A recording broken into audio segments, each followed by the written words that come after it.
nós não duramos muito tempo e, portanto, às vezes os pés na poça são difíceis de passar, evidentemente, mas quando finalmente conseguimos rir-nos deles, a coisa passou, não é? Aquela coisa que nós fazemos de dormir sobre o assunto é deixar que passe um tempinho até conseguirmos olhar com leveza para os problemas. Não há nada que seja indefinitivo nunca sem ser, quer dizer, o derradeiro adormecimento, né? Ou seja, um gajo adormecer pela última vez.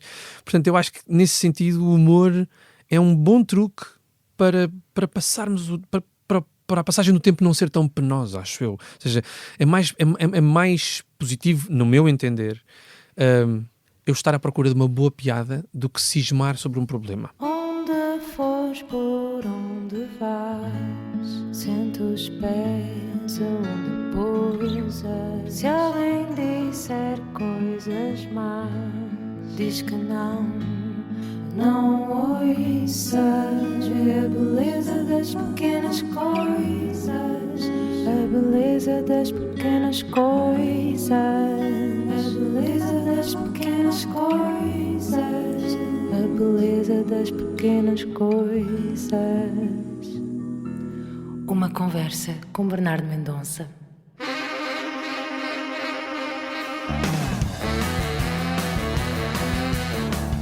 Quantas vezes já se sentiu a falar para o boneco sem ser escutada ou escutado pelos outros?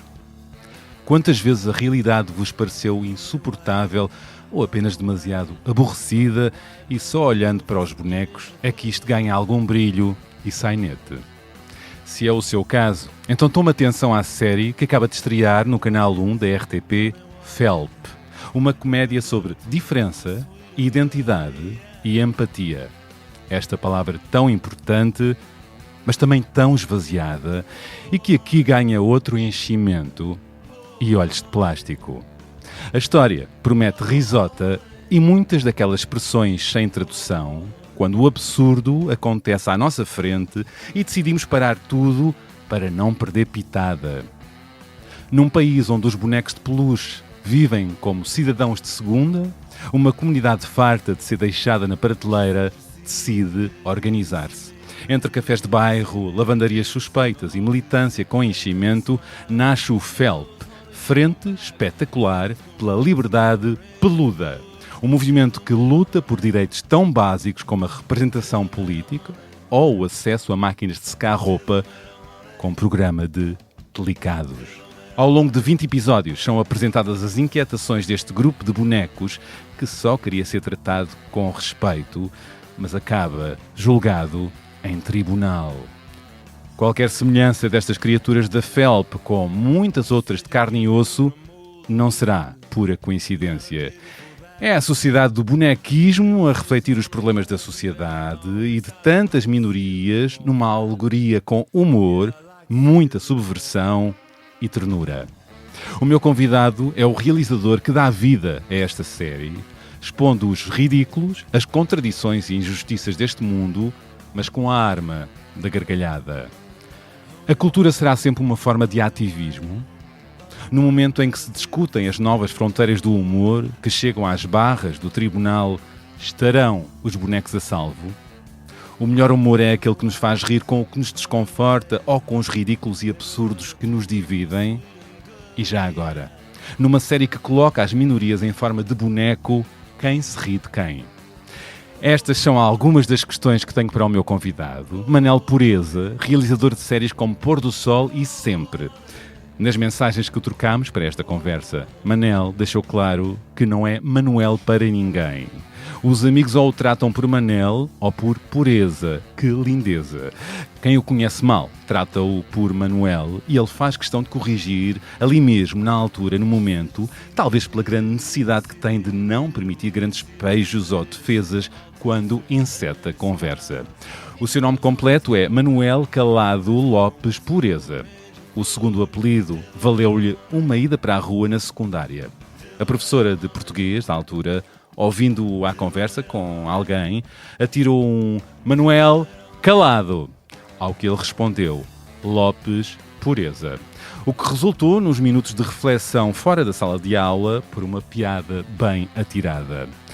Manel Pureza nasceu em Coimbra, numa família de esquerda, apostada em dar valor aos sonhos de cada um. Aos 18 anos veio para Lisboa, atrás do sonho, motivado por uma oficina de expressão dramática dada pela professora Adelaide, que o iniciou no Artaud, no Meyerhold, no Grotowski, no Stanislavski, no Brecht. Entusiasmado com tudo o que lia nessa altura, fez as provas para o Conservatório de Cinema e conseguiu entrar. Mas a partir do primeiro trimestre percebeu que não era ali que ia aprender o que queria e assim, ao fim do primeiro trimestre, decidiu bater às portas das produtoras a pedir e oferecer trabalho. O José Fonseca Costa foi o seu mestre durante 8 anos. Manel conheceu a Lisboa dele, conheceu os filmes que o inspiravam, teve na mão a cópia da Noite do Antonioni, assinada pelo próprio com a dedicatória endereçada ao Zé, e disse-me que aprendeu muito. Aliás, disse-me mesmo. Vi um realizador a pensar. Fui desafiado a pensar com ele e por ele a decidir. Já nessa altura, ao mesmo tempo, Manel Pureza realizava as suas curtas e videoclipes para bandas, quase sempre acompanhado pelos seus amigos. Nascia, nessa altura, a Uzi Filmes. Das curtas e videoclipes veio o convite do Sérgio Graciano para integrar a equipa de realização da Lua Vermelha, quando completou 25 anos. Seguiram-se anos de ficção para a televisão, ou seja, novelas. Em todas, a noção clara de que estava a ir ao ginásio, treinar a capacidade de gerir equipas, de gerir expectativas, de tentar melhorar o impossível, de fazer diferente, de inovar, de desafiar os outros e as outras e a si próprio. Foram 10 anos de novelas e o último ano foi cumprido já sem qualquer ânimo. Manel está a rir-se e contou-me que as 2 últimas produções que realizou saíram de uma zona de tristeza e descrédito. A novela, que enquanto género, para Manel, podia ser e devia ser um privilégio, lugar de reflexão, de educação, é, segundo ele, afinal, uma zona de total irresponsabilidade, estupidificação e inconsequência, de discurso machista e negativamente conservador, feito de previsibilidade e embrutecimento. Eu vou querer falar com ele, claro, sobre este terreno pantanoso da ficção que ainda preenche boa parte da programação dos principais canais televisivos. Pai de 3 filhos, Francisco, Emma e Malu, Manel contou-me que sempre achou que queria era ser avô. Está no caminho para isso. O seu avô paterno era culpado, disto mesmo por ter as mãos que tinha, umas mãos bonitas que tocavam violino e que também ajudavam a trepar árvores, e definitivamente a sua avó materna, que lhe passou o valor da escrita, da família, da amizade, do riso, da boa disposição e que foi a pessoa mais importante da sua vida. Vamos ter que falar dela, claro. Outro nascimento importante a registar é o da sua produtora Coyote Vadio, em 2012, com quem atualmente dirige com a sua parceira do crime, Andreia, um casal apostado em dominar o mundo. Isto agora devia ter um som assim de cinema. Estão pelo menos apostados a gostarem um do outro e do que fazem. Foi em 2020 que assinaram a primeira série em nome próprio, Até que a Vida nos Pare, vendida à Netflix, vista do Japão até à Jamaica. Com a série, Manel conta que despertaram interesse nos pares, sobretudo atores e atrizes, que queriam ver como é que eles trabalhavam. Ao que sei, a maravilhosa série satírica Pôr do Sol, que contava a história da família Bourbon de Linhaça, quem não se lembra, nasceu de um momento curto, sem trabalho, 2 dias, 2 dias sem trabalho, em que Manel buscava novas ideias com faísca. Ligou ao amigo Rui Melo para bater bola sobre o que poderiam fazer e o resto é história. Mas o melhor é ser o Manel a contar como tudo aconteceu até sair esta série, Ao Pôr do Sol, que se tornou um fenómeno de popularidade, a brincar com o que há de mais absurdo nas novelas. Seguiram-se 3 anos de loucura e popularidade insana e a purga das novelas no seu passado a fazer todo o sentido, com o público também a perceber que as novelas não fazem sentido, mesmo aquelas pessoas que veem repetidamente novela todos os dias. O que mais dizer nesta intro que já vai longa? Que a melhorar os seus dias, Manel se dedica à meditação transcendental diz-se praticante convicto desta técnica mental e que a usa como forma de arrumar as ideias, permitir o silêncio para a criação, o espaço branco de estar sozinho, um bocadinho, um coche, talvez. Ele que consta gostar dos amigos mais do que chocolate. Bom, depende do chocolate, não sei. Pelo meio, algumas tristezas no caminho, uma incursão muito breve de 3 sessões de terapia e uma frase que nunca mais lhe saiu da cabeça, dita pelo psicólogo então. A frase é esta: você tem uma concepção quase adolescente de que as coisas estão sempre bem. A sua resposta também não lhe sai da cabeça. Por mais que eu procure alguma questão com o meu pai, com a minha mãe, com a minha infância, com a minha adolescência, com a minha vida, que seja a causa de alguma coisa menos boa, chego sempre à conclusão de que a vida tem sido boa, mesmo boa. E as coisas correm bem, mesmo quando correm mal, prometem dias melhores à frente. E com esta citação lixou-me a pergunta final deste podcast. Portanto, temos 1h30, 2 horas para tu pensares noutra resposta. Vamos ver até onde é que vai esta conversa. Olá, Manel Pureza. Bem-vindo ao podcast A Beleza das Pequenas Coisas. Olá, Bernardo. Muito obrigado pelo teu convite. Estou muito entusiasmado. Obrigado por teres vindo. Vamos conversar? Vamos embora. Bora. Se gosta de ouvir podcasts, conheça a oferta que o Expresso tem para si. Da política à economia, ciência e cultura, passando pelo desporto. Entrevistas marcantes, análises e perspectivas que fazem a diferença. Ouça em expresso.pt e nas principais plataformas de podcast. Expresso. Liberdade para pensar. Bom, acabas de estrear no Canal 1 da RTP a nova série de comédia que acabas de dirigir, Felp, uma comédia que junta atores reais e bonecos de esponja e que afirma ser sobre a diferença, identidade e empatia.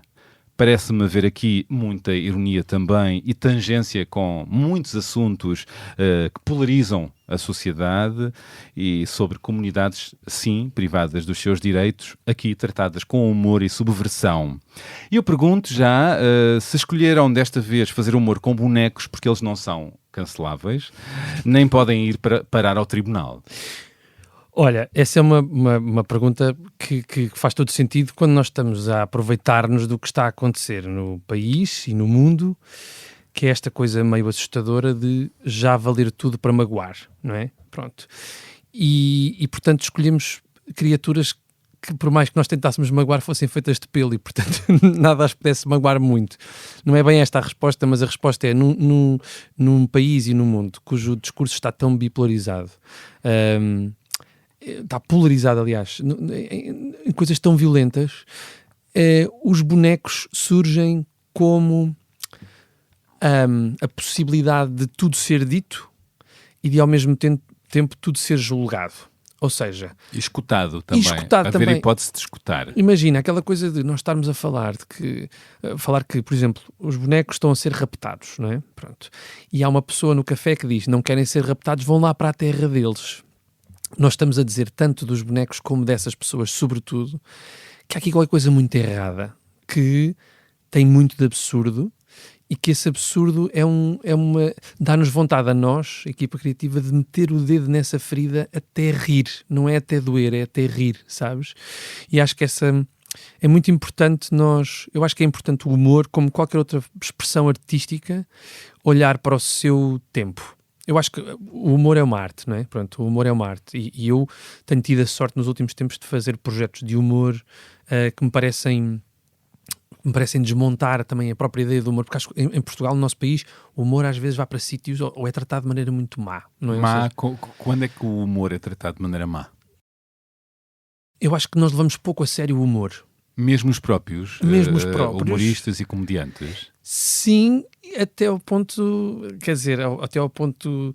terrível que tivemos recentemente de uma humorista que é julgada em tribunal por ter feito uma repostagem de um vídeo e ter posto aquilo aos olhos do ridículo, não é? Portanto, não nos sabemos rir de nós próprios. Isso é muito importante. Eu acho que é a base primeira de uma sociedade evoluída, é tu dizer assim, tive tão mal, foi tão engraçado eu estar tão mal. Ou seja, acho que isso é bom, é positivo, quando olhamos para isto com a relatividade, que isto merece. Nós não duramos muito tempo e, portanto, às vezes os pés na poça são difíceis de passar, evidentemente, mas quando finalmente conseguimos rir-nos deles, a coisa passou, não é? Aquela coisa que nós fazemos de dormir sobre o assunto é deixar que passe um tempinho até conseguirmos olhar com leveza para os problemas. Não há nada que seja indefinitivo nunca sem ser, quer dizer, o derradeiro adormecimento, né? Ou seja, um gajo adormecer pela última vez. Portanto, eu acho que nesse sentido o humor é um bom truque para passarmos para a passagem do tempo não ser tão penosa, acho eu. Ou seja, é mais positivo, no meu entender, eu estar à procura de uma boa piada do que cismar sobre um problema. Olhar para um problema e ver onde é que ele é engraçado, de alguma forma. E atenção, eu estou a falar de uma zona que até agora de privilégio dos meus problemas, não é? Claro. Os meus problemas são de privilegiado, absolutamente. Tenho noção disso. 2021, 11 bonecos raptados. 2022, 15 bonecos raptados. Em 2023, é aí que se dá o grande salto, não é? 150 bonecos raptados. É assim, são muitos bonecos. São. Estou preocupado. Estou-me a cagar porque são bonecos. Como é que é, meu... Deixa-me então colocar a questão que me está a surgir, lancei na introdução, que é, numa série que coloca as minorias em forma de boneco, vítimas das injustiças dos humanos, quem se ri de quem? Isso é muito importante. Repara, se eu fizesse esta mesma série com um elemento humano de uma comunidade que seja minoritária, por mais que eu seja... Por exemplo, vamos pensar na comunidade LGBT. Eu sou acérrimo defensor dos direitos da comunidade LGBT. Se eu fizesse um programa de humor com uma pessoa, ou duas ou três da comunidade LGBT, podíamos correr um risco grave, que era se a malta não percebesse a graça, estava eu e essas pessoas que participaram comigo em eventuais maus lençóis da incompreensão. Se fosse mal feito. Se fosse mal feito. Claro. E mesmo às se vezes a piada bem fosse ao lado. Sim, ou também se há fosse isso. foleira. Pois. Sim, estás a ver? Ou seja... De mau gosto, sendo que isto é um terreno pantanoso. É super relativo, não é? Relativo, é relativo. Agora, com os bonecos nós ficamos defendidos disso. Defendidos com esponja, no caso. Com esponja, claro. E ao mesmo tempo podemos dizer muita coisa que me parece importante. Mesmo atrás de olhos que não piscam. Estás a ver? Acho que é isso. Eu gostei da ideia de valer a pena, na tua opinião, meter o dedo na ferida, não até magoar, mas até fazer rir. Precisamos disso na nossa sociedade mais. Precisamos. E refletir também, não é? Rir e refletir rima e devia rimar mais, não é? Mas tu já viste que em Portugal os humoristas têm mesmo muita força? Já pensaste nisso? Que força é que vês neles? Pensa assim nos humoristas de monta. Pronto, vamos pensar no Ricardo Araújo Pereira, no Bruno, na Joana. Vamos pensar nesses. Nesses três. Esses três, pelo menos, conseguem pôr-nos a pensar. Têm esse espaço. E têm mais do que qualquer outro artista. Ou seja, infelizmente, também um bocado pelo nosso nível de educação, isto é, não é... Eu adorava que fosse a Catarina e a Beleza Matar Fascistas do Tiago. Que mudasse do Tiago Rodrigues. Do Tiago Rodrigues, não é? Se bem que esgotou salas também. Sempre. E vai voltar. E vai esgotar. Sim, vai voltar e vai esgotar. Também tem muito público, sim. Epá, com certeza. A verdade é que o Ricardo chega à casa das pessoas todas as noites, estás a ver? Claro. E põe-nos a pensar no absurdo que é alguma postura política deste país. E vai ao poder. Ele criticou, ele tem um olhar crítico também para o poder, não é? O que é também interessante. Pensa no Bocage. O Bocage fazia a mesma coisa com as cantigas de Descarne e Maldizer, punha os dedos na ferida. Estou a pensar em escritores da nossa literatura. O Essa de Queiroz fez a mesma coisa em relação à sociedade e apontou o dedo e carregou na ferida até fazer rir de facto, estás a ver?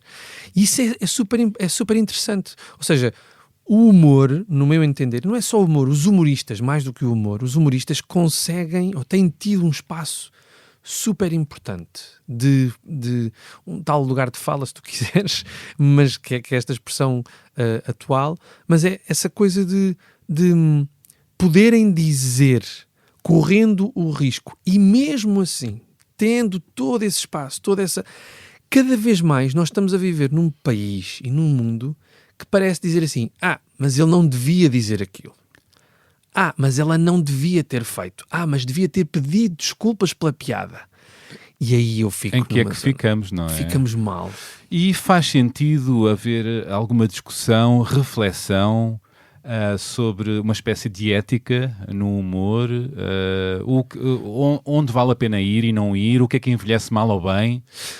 Eu acho que vale a pena estarmos atentos. Estamos na tangência da pergunta que eu não quero fazer. Sim, sim. Mas que já acho que faz sentido trazermos para aqui. Sim, a coisa dos limites, não é? Pronto. Sim. O que é que eu acho? Eu acho que faz muito sentido nós estarmos atentos. Pronto. Acho que faz muito sentido alguém que, por exemplo, seja gordo, não se sentir gozado na escola. Acho isso super importante. O bullying. O bullying. Eu acho isso super importante, mas isso nada tem a ver com o humor. Pois.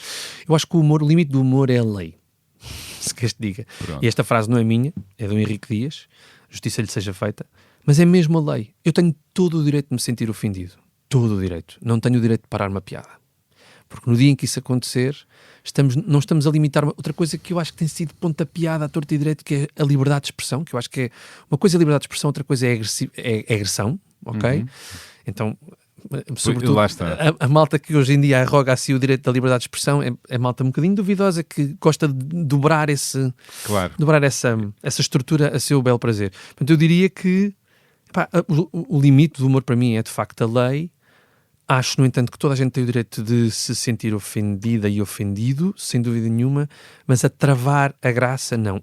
A graça, se for má, trava-se ela própria. E deixa de ter público. E não é? deixa de ter público e envelhece mal, como estavas a dizer, não é? Agora, eu acho que há piadas mais fáceis que outras. Também há isso. Essas piadas fáceis, regra geral, a mim não me atraem. A mim, enquanto espectador, acho que tenho alguma cultura de humor. Eu vou-te dizer que, pronto, não foi uma das referências que eu trouxe, mas um dos livros que eu mais amei de ler na vida foi a autobiografia do Mel Brooks. Acho que é a coisa mais... Quando o livro acabou, o livro é grande. Eu estava de férias, quando o livro acabou, cheguei à última página e disse, agora vai morrer. Pá, ele tem 99 anos sim. e continua a ser uma mente que te obriga a acompanhá-lo. Estás a ver? Pois, puxa por ti. Isso é espetacular, como o Lynch tinha também. Obriga-te a acompanhá-lo. Há uma frase fantástica de uma pessoa que eu adoro, que é o meu amigo Carlos Conceição, que é realizador e que é o melhor realizador da minha geração, que quando... É engraçado porque acho que se pode aplicar aqui. Quando o David Bowie morreu, tu sabes que o Gary Oldman hoje em dia disse uma frase fantástica que é: o mundo está todo perdido desde que o David Bowie morreu, não sei se perceberam. E é verdade. Sim. E o Carlos Conceição dizia, fomos jantar nessa noite, ou na noite a seguir à morte do Bowie, e eu aprendi a gostar do David Bowie por causa do Carlos Conceição. E o Carlos disse uma coisa que me ficou na cabeça para sempre, que foi... Ele já disse várias que me ficaram na cabeça para sempre, mas essa ficou para sempre, que foi: é uma gaita, porque a partir de agora a música dele só vai envelhecer. Isso é espetacular. Porque cada vez que o Bowie lançava um álbum, todos os outros abaixo dele, do alto dos seus 70 anos, quer dizer, para baixo, era toda a gente à procura de fazer uma coisa parecida com a visão que ele tinha tido, estás a ver? Isso é no humor, na arte, na fotografia, na arte no geral, ou seja, no teatro, no cinema, etc. Quem manda as coisas para a frente, estás a ver? Porque essa coisa, eu acho mesmo que nós somos assim um bando de miúdos muito perdidos, e depois alguém diz assim: olha, por aqui. E a malta vai, estás a ver? E há um grupo de pessoas que vai. É isso. Eu acho que isso vai a curtir o trajeto, estás a ver? Não vai com fona de chegar ao fim. É tipo, sim. uau, a caminho novo. Onda. Um caminho novo, estás a ver? Caminho novo. Esta coisa nós estamos cada vez mais habituados a não explorar caminhos novos. Eu acho isso. Isso interessa-te como enquanto criador? Muito. Lá está, a explorar caminhos novos que... Muito, mesmo. Eu acho que sim, ou seja, vou-te dizer, eu quando tinha 18 anos e vim para Lisboa para estudar cinema, a minha ideia era fazer filmes. Era fazer filmes. Sim, logo, o mais rapidamente possível. Eu era um cinéfilo QB, não era assim nada especial, tinha visto... Eu lembro-me que na minha prova de admissão ao conservatório pus a Guerra das Estrelas, os 3 Guerras das Estrelas iniciais, como sendo a minha referência de coisas que eu eventualmente gostaria de fazer. Só depois é que descobri o Fellini, não é? O Fellini é o meu realizador de eleição. Pronto, fica já aqui, dito. E depois fizeste um caminho por outros lados, nomeadamente a televisão, já lá vamos. Mas para resolver esta questão que está expressa no FELP, na série Felp e discute-se muito ser ou não ser woke. E eu perguntava-te como é que tu encaras estas novas formas de ativismo e lutas identitárias, se há muito cinismo, escárnio, incompreensão, desconfiança e conservadorismo com muitas destas vozes e comunidades, ou, por outro lado, se achas que muitas destas comunidades e vozes estão extremadas e não férteis de discurso. Eu acho que nós falamos pouco uns com os outros e damos espaço ao medo da incompreensão. E do que é diferente. Do que é diferente. Eu sinceramente acho que a base de tudo tem mesmo de ser o novo punk, que é o amor, estás a ver? O amor é o novo punk. Isto a frase não é minha, mas é mesmo. O amor e a alegria e a felicidade são o novo punk. E a empatia? Sim. Perceberes que há alguém que só fica confortável de uma determinada... Quando finalmente descobre quem é, devia ser um motivo de alegria, de celebração e não de julgamento. Eu muito próximo de mim, tenho vários exemplos de pessoas que passam por lutas diárias desse género, não só de identidade sexual ou de género ou o que quer que seja, mas outras também, não é? Ou seja, outras formas de amar. E eu sinto que aquilo que nos querem vender como sendo um discurso que às vezes é violento e polarizado, não sei o quê, é uma forma natural do cansaço da luta. A luta é cansativa. Para as próprias pessoas. Para as próprias pessoas. E, portanto, às vezes, sim, a questão do racismo, por exemplo, para mim é uma coisa que me é muito querida.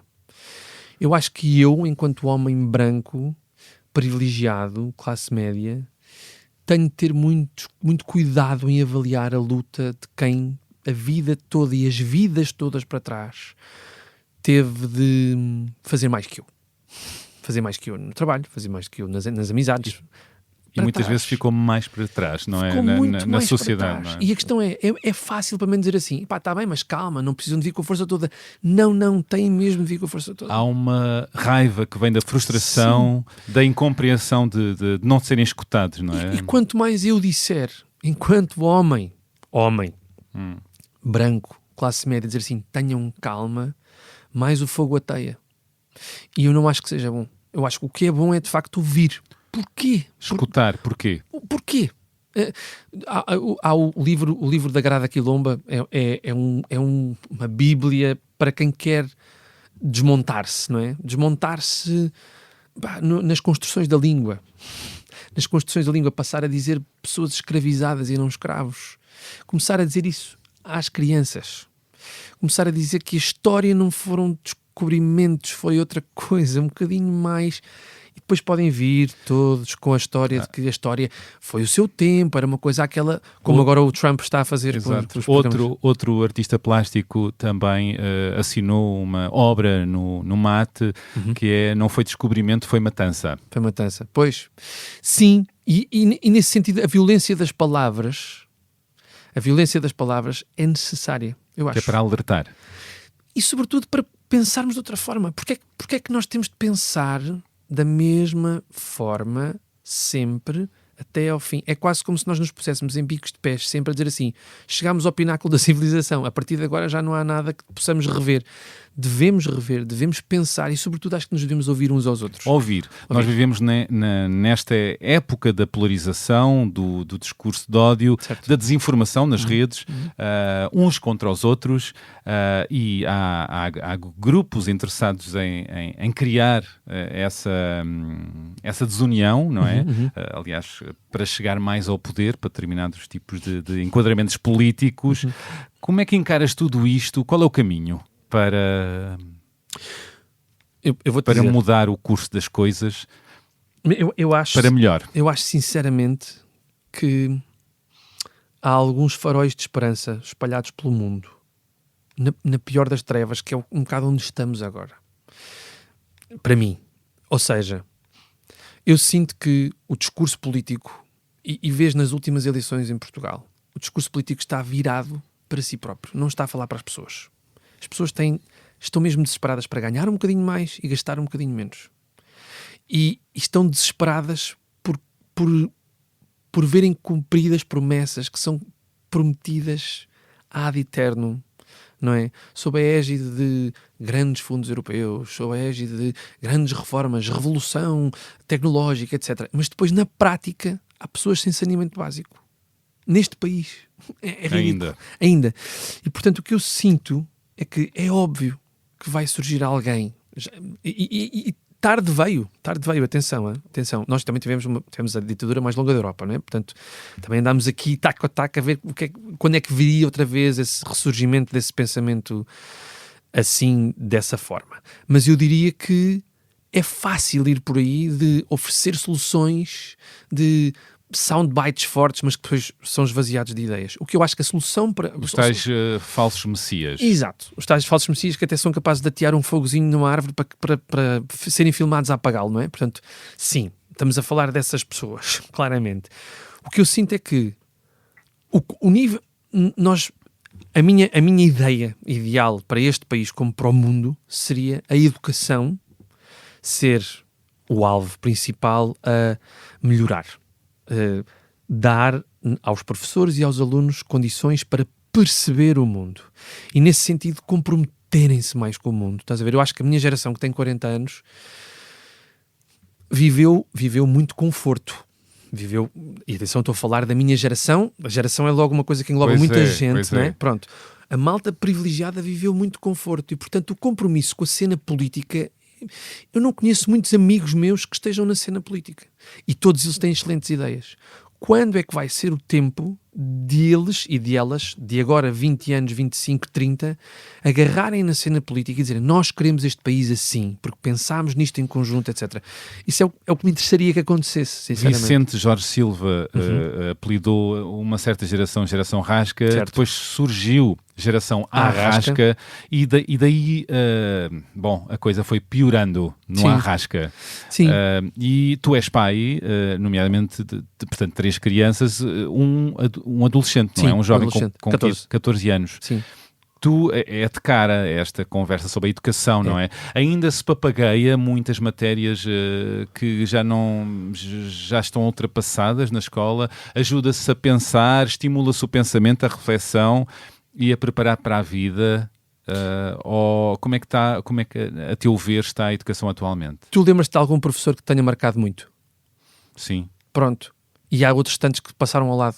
Bastantes. Eu acho que isso está na mesma. A sorte que tu tens de ter um pedagogo, alguém que te tira da sala de aula e que te leva à rua a dizer assim, a matemática está nas árvores. Mas são raros.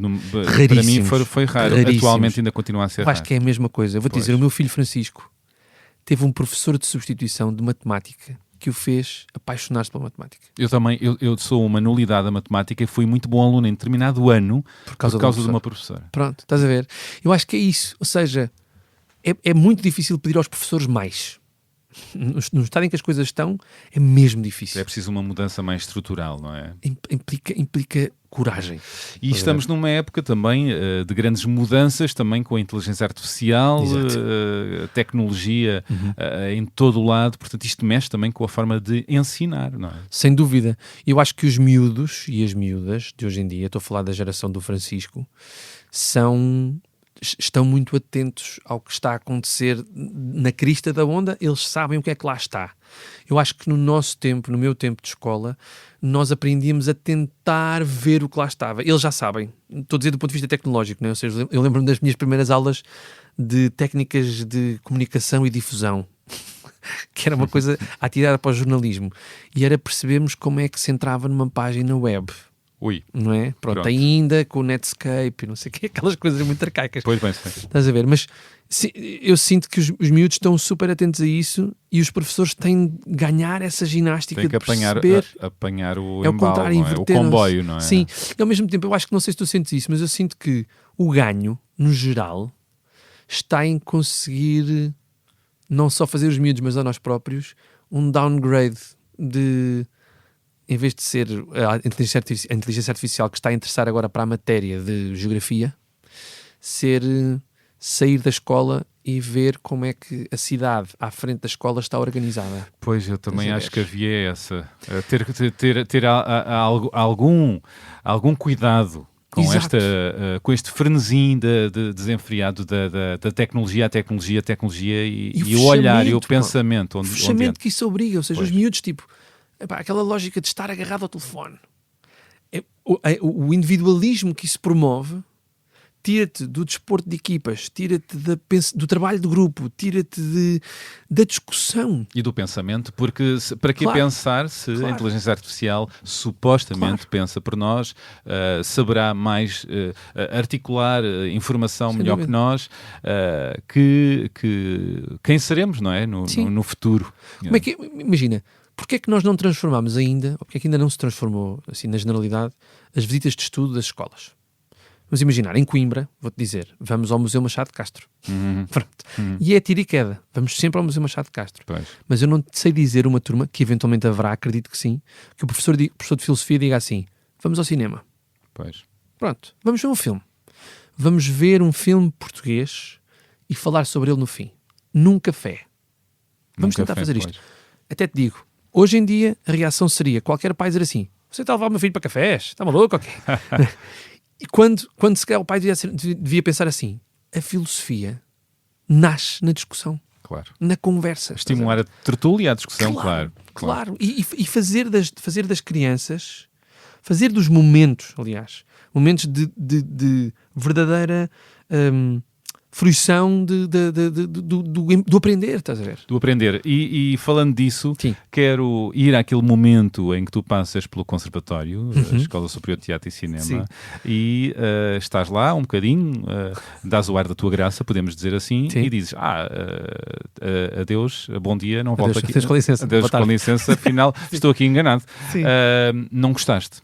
Não. Sentiste que ali não tinhas nada para aprender? Olha, muitas pessoas com muitas certezas. Ui, isso há em muitos lados. Há muitos lados, sim. Pá, o que eu senti, sobretudo, foi que eu tinha professores bons, tive bons professores, de quem gostei, mas a maioria eram professores que falavam de um cinema que a mim não me interessava e, sobretudo, tinham uma postura que a mim não me interessa. Que é a tal postura das certezas. As certezas e aquilo que é bom e aquilo que é mau. Estás a ver? Ou seja, Ditadura de gosto. ditadura de gosto, sim, sim.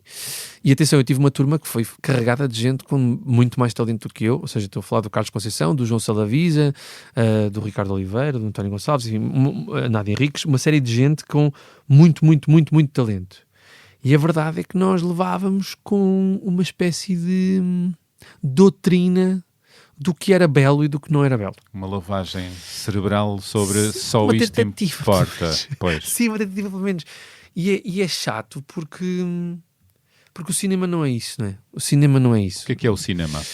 O cinema são imagens e som contra uma tela, não é? Certo. Mas mais do que isso é cada um que se atira à aventura de fazer um filme, ser capaz de se expressar. Eu acho que a necessidade da expressão. E ter um ponto de vista, não é? Sim. E um ponto de Sim. olhar, não é? Sim.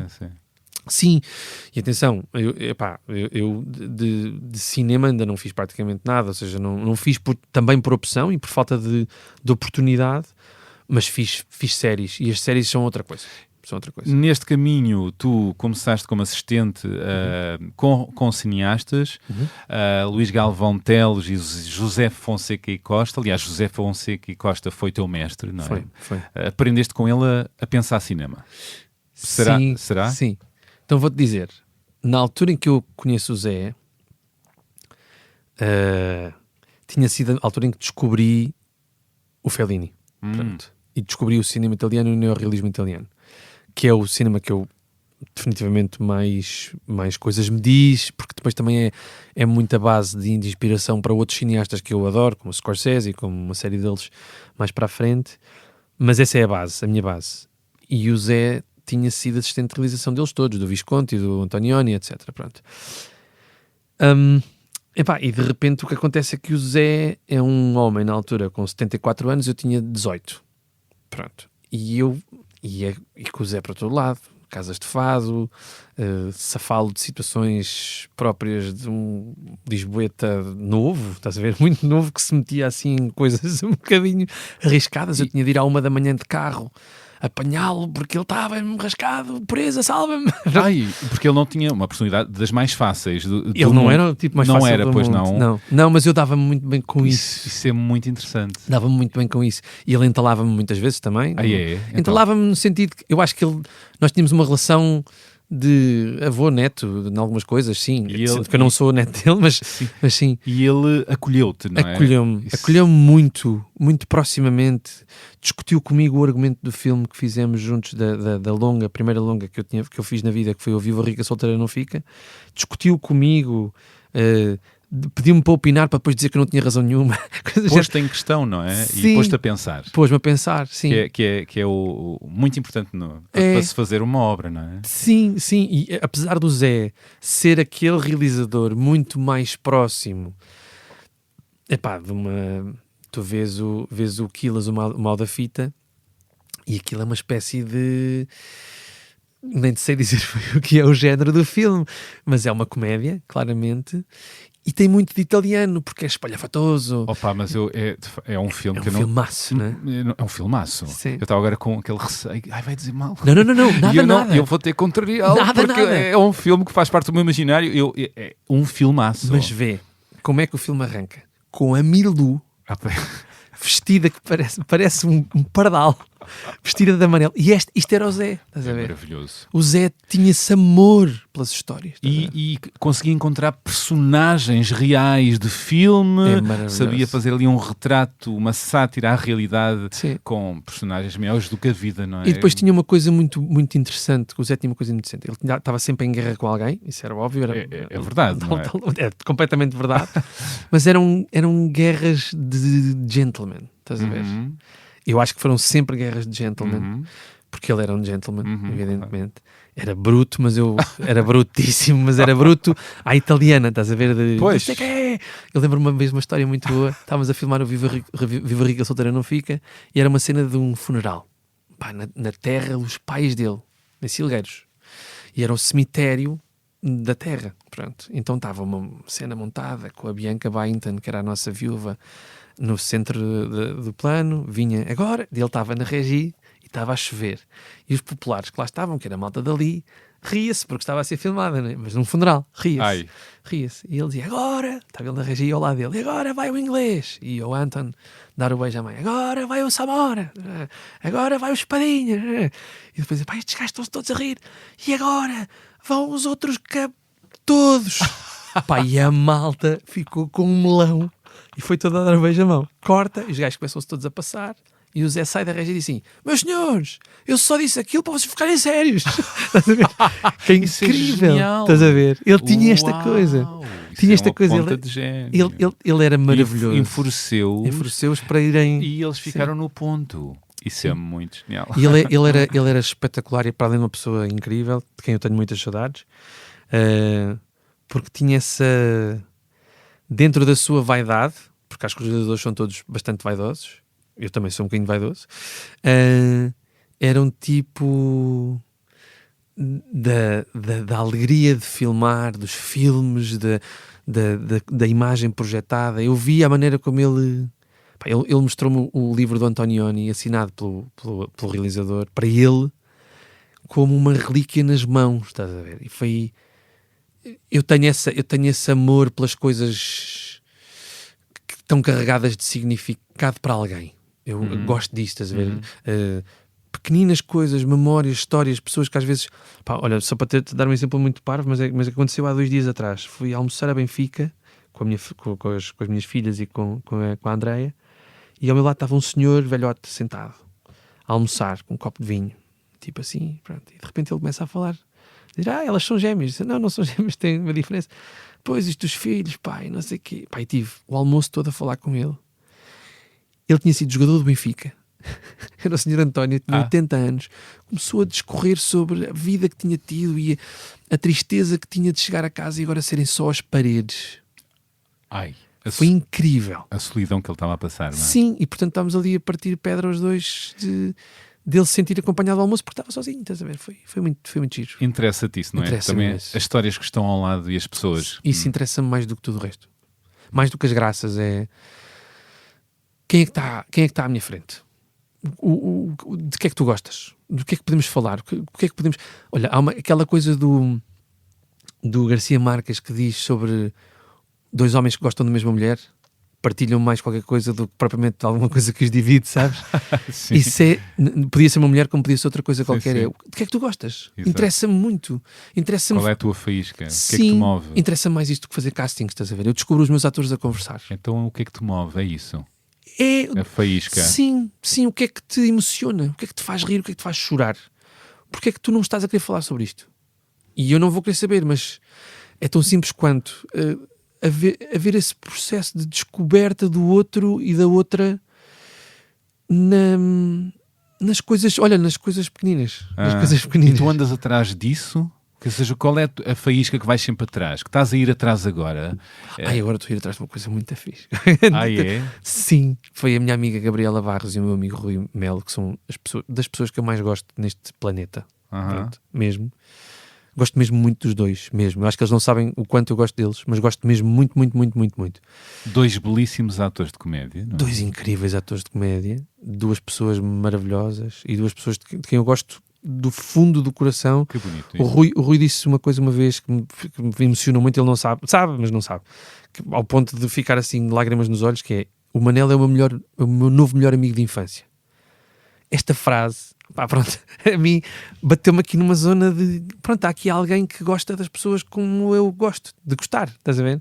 E o Rui é essa pessoa. E eu, pronto, gosto muito. Numa idade também em que não é tão comum, não é? Aos 40 estarmos tão abertos a essas amizades profundas. Quero ir aí mais para a frente, sobre as amizades e tudo. Neste percurso, portanto, foste assistente, realizaste um filme e, entretanto, surgem as novelas, a ficção, onde estiveste 10 anos.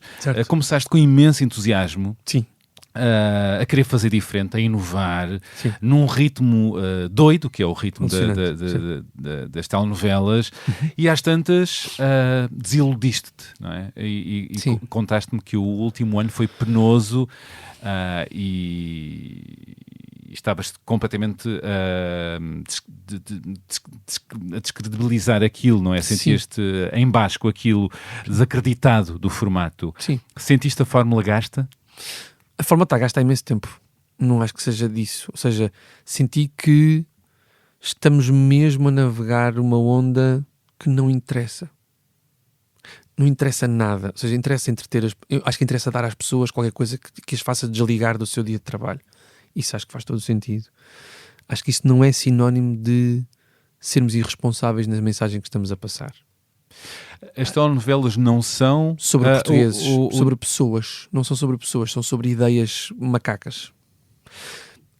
Salvo raríssimas exceções. Tu lembrar-te-ás, não sei se sim, se não, mas de uma novela da RTP muito antiga que era Os Desencontros, sobre polícias, em que se começava a falar de toxicodependência em Lisboa, depois dos anos 80, que foram os anos 80 em Lisboa, e de repente estávamos a falar de nós próprios. Foi daquelas produções moita-flores para cima, ok? Exato. Depois, há muito recentemente, tens uma novela chamada Golpe de Sorte, na SIC, que é sobre uma mulher de uma terrinha que ganha Euromilhões. Isso é sobre nós. Eventualmente, uma coisa chamada Festa é Festa será sobre nós. Tudo o resto da empresa de sucesso das pessoas que bebem whisky, que têm cavalos e que têm uma grande herdade. E grandes pequenos almoços. Novelão. E 3 gêmeas. E 3 gêmeas, uma delas ceguinha. Tudo isso não é sobre nós. É sobre o quê? É sobre uma ideia qualquer que alguém teve que funciona muito bem. Então as telenovelas que se fazem nos últimos largos anos não são sobre sonho, não são sobre entreter, segundo tu, são sobre o quê? O que é que fazem? Fazem uma coisa muito triste, que é carregar na questão do poder do dinheiro. Ou seja, eu quero ser muito rico como estas pessoas que têm cavalos. E os pobres são sempre alegres e fofinhos e limpinhos e lavadinhos e estão sempre muito alegres. Isto é perigoso. Eu acho isto sinceramente perigoso na medida em que eu quero falar sobre o que está a acontecer agora. E as novelas que chegam, na altura em que eu comecei a fazer novelas, chegavam a 1,5 milhão de pessoas. Agora chegam a 700 mil, 800 mil pessoas, não é? Portanto, percebe isto? 800 mil pessoas num universo de 11 milhões de portugueses, há muita gente que já não vê novelas. E, portanto, nós também estamos a tratar as pessoas que veem novelas desta forma displicente, que é uma grande história de amor. E então? E que mais, para além da história de amor? E pessoas que não conseguem pagar a casa. E podemos dizer assim, mas isso interessa para as pessoas que não querem pagar a casa, verem a sua realidade também explanada ali, ou querem ver alguém que consegue pagar a casa. Está tudo certo. Mas nós não estamos a falar de nós. E a novela devia ter essa responsabilidade, porque a novela podia, de facto, pelo privilégio de chegar a entrar pela casa das pessoas, ser essa forma de puxar um bocadinho por isto, estás a ver? Trazer para a novela as discussões da sociedade, Sim. o que as divide, Sim. de uma maneira mais realista e não absurda, em ácido. Poderá o amor vencer?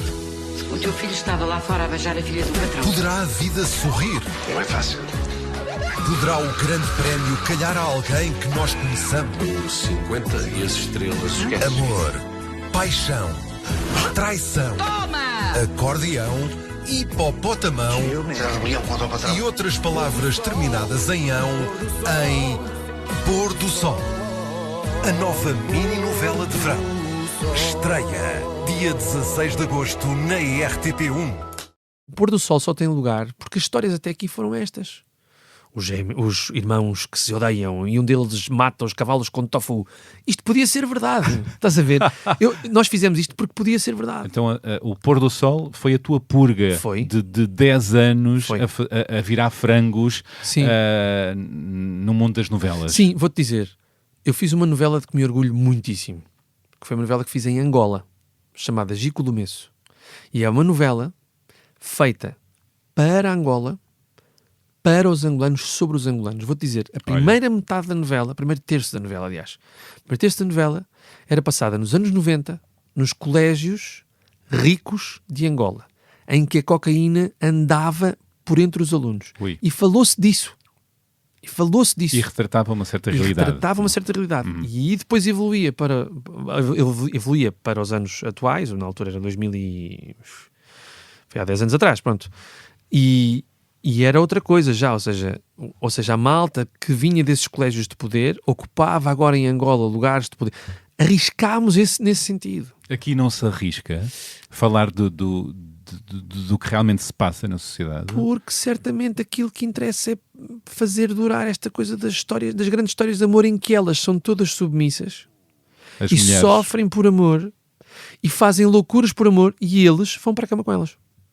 Portanto, e traem. É a escrita mais machista que tu podes imaginar. E depois, mais grave do que isto. E eu já disse isto várias vezes, Mas não é? quem dirige, quem escreve, reconhece nisso? Quem escreve a maior parte das novelas são mulheres. Ui, Ok. e então? É difícil quebrar esse machismo porque essa escrita está confundida com o grande romance. Não é a grande romance. O grande romance é outra coisa. O grande romance, o romance que não é obrigatoriamente de cordel, não é? Põe estas coisas em questão. Então estas mulheres que escrevem estas novelas machistas estão a perpetuar eu acho que às vezes modelos sim, assim, repara, que vão contra elas, na verdade. também Uma certa ideia do que é ser mulher. também. E assim, isto pode ser altamente, eu presumo que isto cause a maior das clivagens entre mim e eventualmente algumas argumentistas. Não estou a dizer que são todas. Sinto que há umas que estão mais atentas do que outras a isto. E sinto que há argumentistas homens que também estão mais atentos a isto do que outros, naturalmente.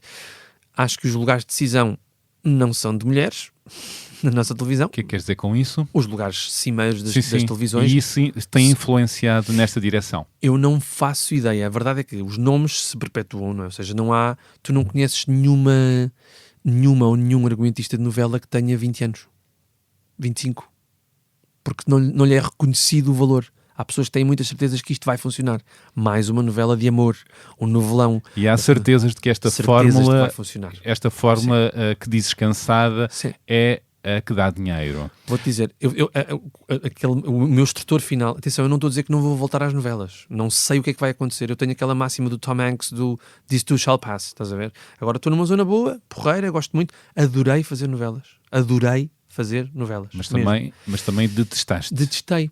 Porque imagina, havia uma novela que eu fiz que falava de um país árabe imaginado que a páginas tantas, tivemos uma reunião porque não estava a correr bem e alguém disse o protagonista tem de ser mais árabe. E eu na reunião perguntei o que é isso? é bater na mulher. Ui. E eu decidi nesse dia que não ia continuar. Porque vem no Corão. Não vem no Corão. Eu, por acaso, tinha lido muita coisa sobre o Corão por causa de uma série maravilhosa da HBO chamada Rami, que é incrível, que eu aconselho a quem quiser ver. Mas é o contrário. E nós estamos a dizer isto em horário nobre na televisão.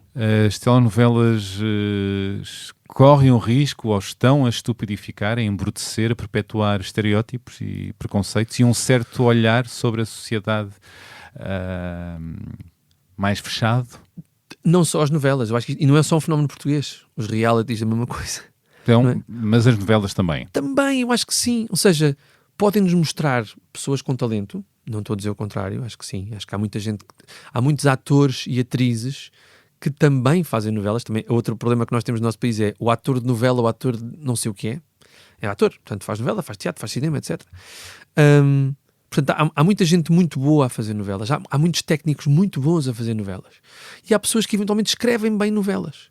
Mas a maior parte das novelas que vingam, porque também são patrocinadas nesse sentido, são esses novelões grandes que já ninguém tem paciência. E lá está, os números têm-nos mostrado isso. Ou seja, isto está tudo a mudar. A malta está a ver mais o This Is Us do que está a ver... No streaming. Porque estas novelas alienam?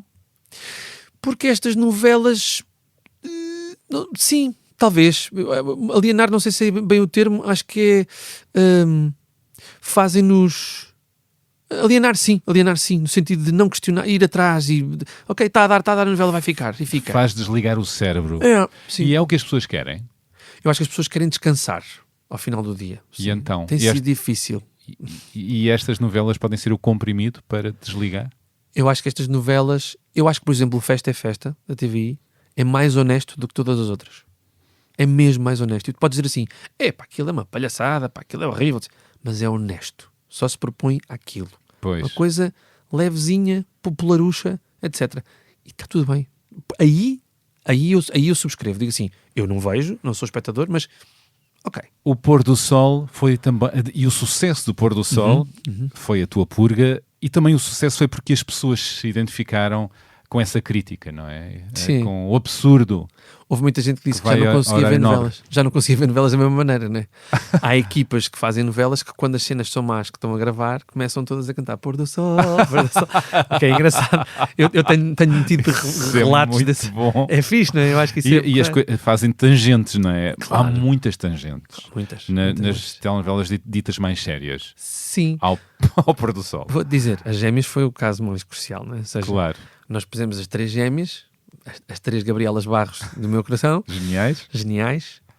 E um mês depois de Pôr do Sol de acabar, a Sara Matos fez 3 gêmeas na SIC, não é? E agora pensem. Pronto, exato. Era uma boa, uma má e outra que era DJ, não é?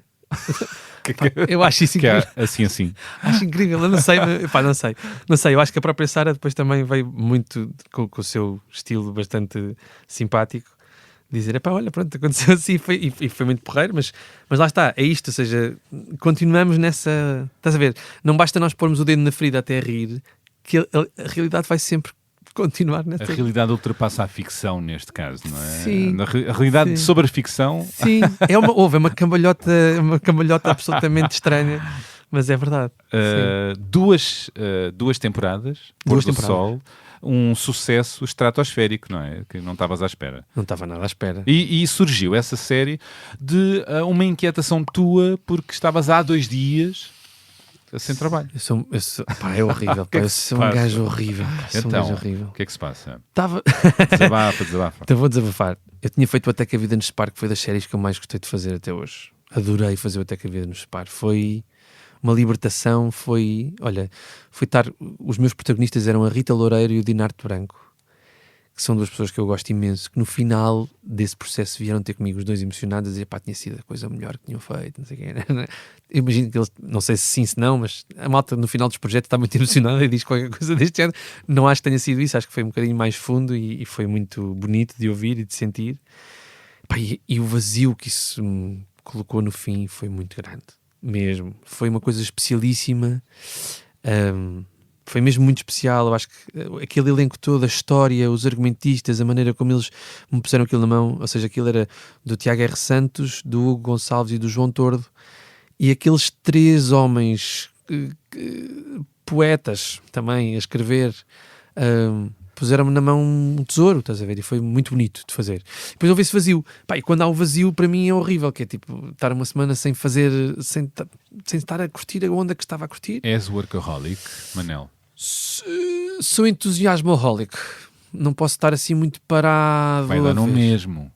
Vai, no meu caso vai. Vai, não é? Vai. Mas é contar histórias. Eu tenho uma vantagem, que é como tenho 3 filhos, estou sempre a reinventar um bocado de filmes, estás a ver? Não faço. Vou-te explicar. O meu filho Francisco, aos 4 anos, dizia que o Darth Vader era o outro pai. Não lhe chamava Darth Vader, chamava-lhe outro pai. Vem lá o outro pai. Pronto, porque nós, lá está, como ele não lia, não é? Eu fazia as vozes e dizia, ele está a dizer não sei o quê. E portanto foi assim que o Francisco foi começando a ver a Guerra das Estrelas. E agora a Emma e a Malu, a mesma coisa com os filmes do Miyazaki e tudo mais, vamos fazendo assim umas sessões de cinema. Mas lá está, eu não consigo estar muito parado, sim, custa-me a ideia do tempo passar e tipo... E o ócio? Sei que tens refletido sobre isso, o ócio. Ócios do ofício. Não há, ou seja, não tens muito lugar para isso, porque o que te interessa é trabalhar e concretizar o que vai na tua cabeça, ou seja, sim, este espaço de absoluto descanso e até do aborrecimento para surgirem ideias não é não te assenta bem. Aborreces-te, eu tenho uma ficas angústia, ansioso, a minha cena é a angústia. Pois. A angústia do tempo passar e de eu sentir, ou de eu prever a possibilidade de na próxima não estar tão fresco como sinto agora, estás a ver? Eu sinto-me fresco há muitos anos, mas tenho medo que um dia isso passe, estás a ver? Aquela não coisa, queres perder. Ai, pá, envelheceu tanto, pá. Pois. Estás a ver aquela coisa, não... Atenção. Perdeu o viço. Exato. Epá, custa-me a ideia do tempo. Custa-me muito a ideia do tempo. Já? Aos 40? Sempre. Sempre me custou. Ai. Tenho muito medo da morte. Tenho mesmo. Isso vem de sempre? De muito pequenino mesmo. Bolas. Tenho medo da morte. E é... Da morte dos outros, vivo pessimamente com isso, né? A morte dos outros, para mim, aflige-me. Mas aflige-me sair da festa. Sair da festa aflige-me imenso. Não queres perder pitada nesta vida, não é? Não quero ter saudades. Eu sei que morto não vou ter, mas sinto que vou ter tantas saudades, estás a ver? Tantas saudades de tudo. De estarmos aqui à conversa, de ver filmes, de ver as minhas filhas a correr, ver o Francisco a tocar guitarra, ver a Andreia a rir, ver os meus pais, ver a minha avó. Mas olha, vou-te tramar. Então com o ócio não consegues ter mais tempo para isso? Consigo.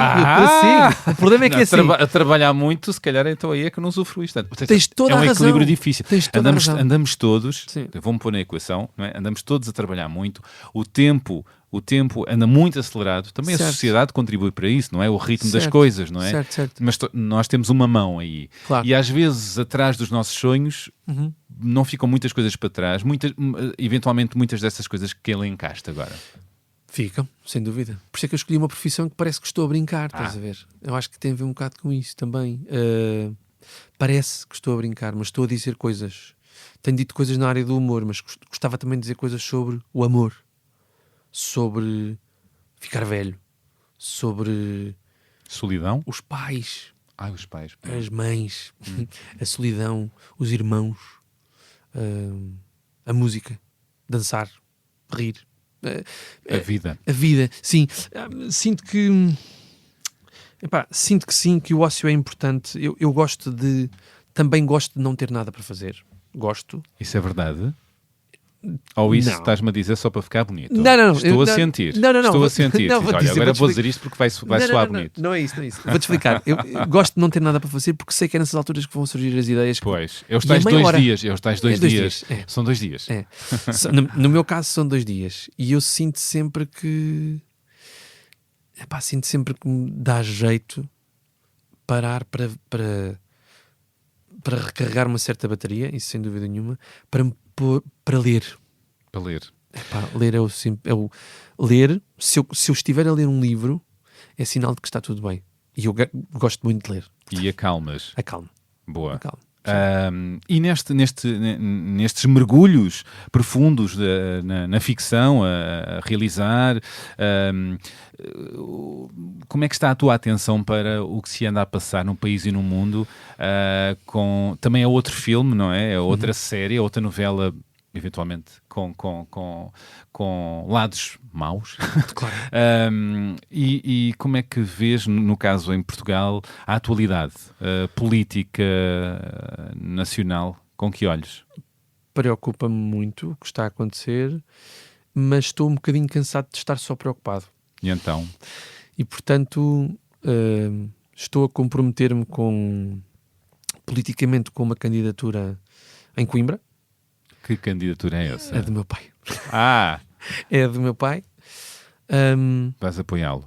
Vou apoiá-lo e não só. Estou a trabalhar com ele e com a equipa dele na comunicação, porque... Isto agora nas autárquicas? Nas autárquicas, sim. Porque estou... José Manuel Pureza. Sim, o José Manuel Pureza, que é meu pai, há 41 anos, e que é uma pessoa que eu não só gosto imenso, como acho que é uma das pessoas, ou um tipo de pessoa que faz falta à cena toda da discussão de quem somos nós agora e o que é que precisamos de fazer, todos em conjunto. Todos em conjunto. Isso é que me mete mais preocupação, todos e todas em conjunto. Não é muito patriótico odiarmos metade do nosso país, não é? Como diz o Rufiano em Espanha, e é verdade sobre a malta do Vox. Eu não vou dizer o nome do partido que faz o mesmo cá na Assembleia da República. Não me interessa, mas não é nada patriótico estarmos nessa onda, e portanto a minha preocupação é essa. E nessa onda, sim. O governo atual sim. também... está a ser levado por essa vaga? Eu diria que sim. Aquilo que mais me preocupa é que eu acho que à direita e à esquerda devia existir um conjunto de pessoas com ideias, mais do que com ondas. Isso preocupa-me. Eu acho que eu sou uma pessoa de esquerda, acho que faltam ideias à esquerda e acho que faltam muitas ideias à direita também. Ideias de nos comprometermos todos em grupo. Ou seja, vamos supor, eu faço sempre este exercício. Ideias e soluções também, sim, não é? Eu estou numa sala de aula, tenho 10 anos, e há 2 listas para ser delegado de turma. E eu preciso só de saber para onde é que a minha turma quer ir, se para a esquerda ou se para a direita, mas com ideias que eu perceba no dia seguinte o que é que vai mudar, sempre para melhor. Sempre para melhor. Eu posso discordar, é muito bom discordar. Eu odeio consensos, odeio. E acho que esta necessidade absolutamente animal de conseguirmos um consenso geral é uma coisa que a mim me aflige brutalmente. Eu quero discordar, mas quero discordar de maneira leal e franca. E dentro da democracia? Dentro da democracia, é isso? Claro que sim. Ou seja, quem quer romper com o regime por dentro não está para essa discussão, está para outra coisa. Está para destruir pontos. E eu estou para mantê-las, não é para mantê-las, para melhorá-las entre um lado e outro. Isso quer dizer que é uma hipótese relacionar-te mais no futuro com a política, enquanto voz política? Eu sempre expressei a minha posição. Sendo filho do teu pai? Ser filho do meu pai é uma vantagem gigante. Seu filho do pai. Não existe esta expressão? Repara, quando ele era deputado era seu filho deputado. Pior. Uau! Pior. Interessante. Soa assim. Sim, assim ligeiramente malandra, mas sim.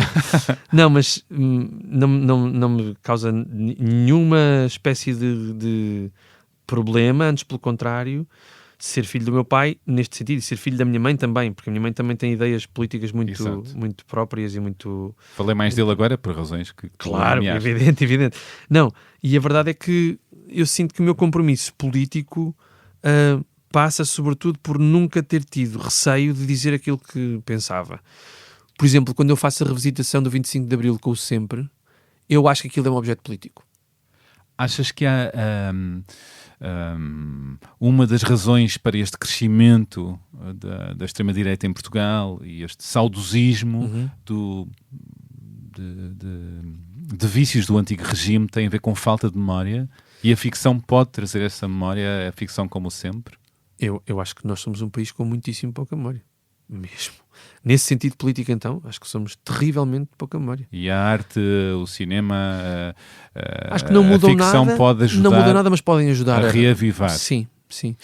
A nossa proposta com o Sempre foi, e como é que as pessoas comuns viveram a Revolução?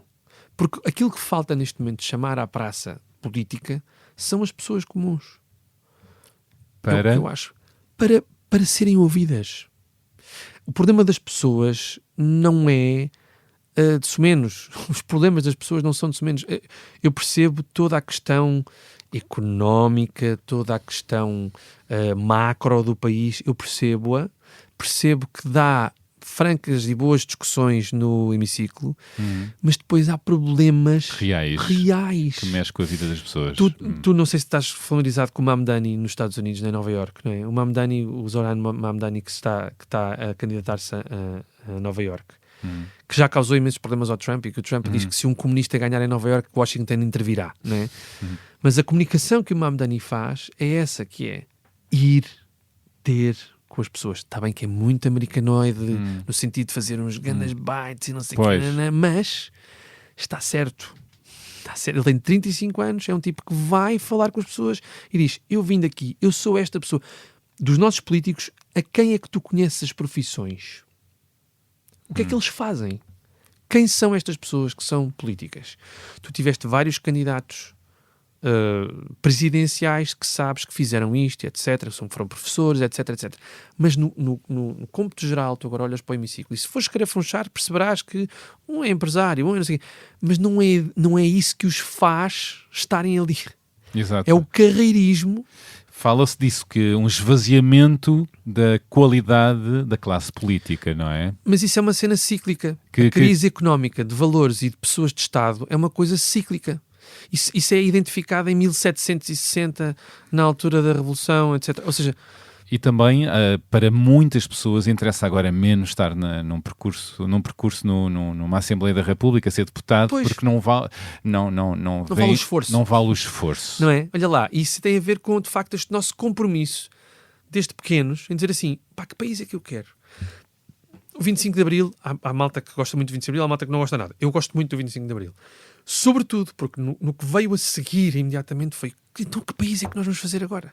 Como é que vamos sonhar isto em conjunto? E falhamos nesse sonho? Eu acho que foi ficando de longe o sonho. E pífio? Eu acho que o sonho nunca é pífio. Não, a concretização. A concretização, sim. Porque lá está, no meu entender, nós ganhámos imensa coisa com o 25 de Abril. Claro. Imensa coisa. Logo na educação, emancipação das mulheres. Na saúde, nas mulheres. Ou seja, tanta coisa que ganhámos. Pá, o que eu sinto é que rapidamente cedemos àquilo que o Essa fala dos barões, não é? Deixámos baronizar um bocadinho a classe política, no sentido em que são pessoas que vão para lá, ficam sentadas, levantam-se para votar, voltam a sentar-se, etc.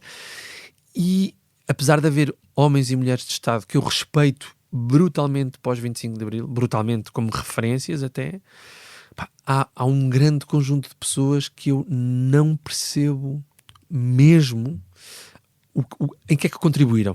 E eu depois coloco nessa posição que é, ok, mas eu sou capaz de dizer assim, aquela malta está ali, só quer é poleiro, não sei, aquelas coisas que o português diz nos seus lugares comuns mais terríveis, não é? Só querem é poleiro, são todos iguais. E não são todos iguais. Não são todos iguais. Eu acho que não são todos iguais. E depois, quando eu me ponho nessa posição de olhar para, digo, o que é que eu já fiz? Enquanto cidadão? Sim. O que é que eu posso dizer assim, eu sou de esquerda, ok, sim, e sou de esquerda, com certeza.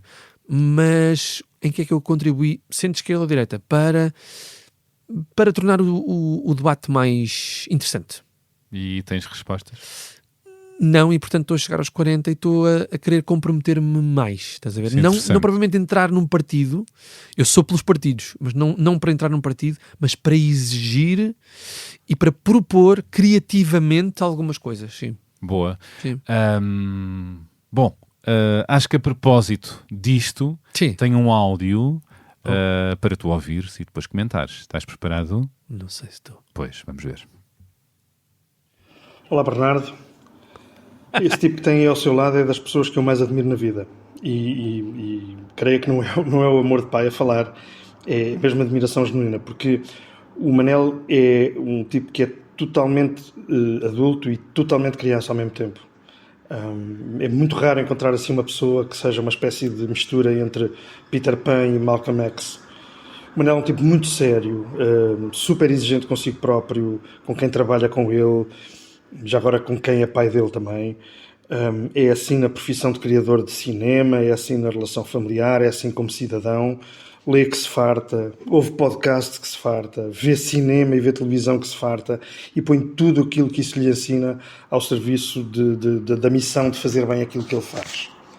Mas, atenção, sério não quer dizer sisudo, porque de mão dada com essa exigência, o Manel é uma criança para quem a fantasia, a terra do nunca, é uma dimensão primeira da vida. O Manel sabe de cor todas as letras de todas as canções de todos os filmes da Disney, para encanto das suas filhas pequeninas, e tem os mesmos ídolos musicais que o seu filho adolescente, o que torna a cumplicidade entre eles absolutamente comovente. É de contar histórias que o Manel mais gosta. Acha mesmo que isso é um dever que ele tem. Como, por exemplo, as histórias das pessoas anónimas do 25 de Abril que ele contou na série Sempre, ou a história da família Bourbon de Linhaça no Porto Sol, ou a história agora no Felp de cada um daqueles bonecos que na verdade são o retrato dos humanos privados dos seus direitos. O que eu menos gosto no Manel é aquilo em que ele é mais parecido com o pai, que é ansiedade, hipocondria e por aí vai. E aquilo que eu mais gosto no Manel é a sua absolutamente inigualável capacidade de destruir todos os cânones. Acho que contribuí um bocadinho para isso, partilhando com ele, quando ele ainda era menino, o Mel Brooks, ou os Monty Python, ou o Tenente Frank Drebin, mas isso foi uma semente e ele tornou isso num fruto muito saboroso, quer nas histórias que conta no Porto Sol, no Felp, quer sobretudo nas conversas mais inesperadas e nas gargalhadas mais sonoras que marcam a sua vida. E daqui arranca a minha pergunta para o tipo que está aí ao seu lado, Bernardo. Eu sei, Manel, que as tuas brincadeiras são muito sérias, mas se um dia tu filmares um drama, vais querer que seja sobre quê e sobre quem? Qual é a história que ainda nos vais contar sob a forma de drama? E pronto, Bernardo, parabéns por ter convidado um tipo tão interessante para conversar consigo. Eu sei que isto é muito subjetivo, ser dito por um pai relativamente ao seu filho, mas no meu caso é objetivamente verdade. Um abraço. Bom, acabámos de ouvir o professor universitário e político português José Manuel Pureza, o pai de Manel Pureza, que objetivamente disse que tu és do outro mundo. E deixa um olhar cheio de admiração por ti, o que é maravilhoso, e refere-se a ti como uma mistura entre Peter Pan e Malcolm X. Pois, adorei a imagem. Será que tu te relacionas com ela? Vou perguntar. José Manuel Pureza fala do filho como alguém muito sério, mas não sisudo, e revela o lado seu que menos gosta, que é muito parecido com ele próprio, e deixa-lhe também uma pergunta à queima-roupa, que espero que não seja um drama, para o Manel responder.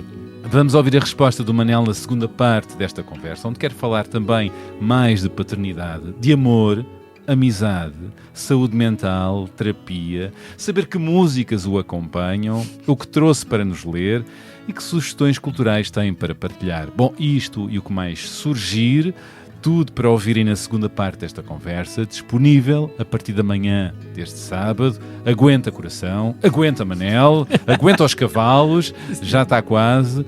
Boas escutas, até já.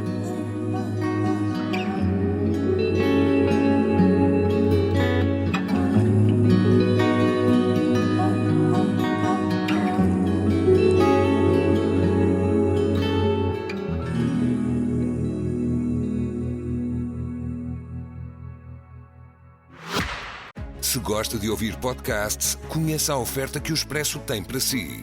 Da política à economia, ciência e cultura, passando pelo desporto. Entrevistas marcantes, análises e perspectivas que fazem a diferença. Ouça em expresso.pt e nas principais plataformas de podcast. Expresso. Liberdade para pensar.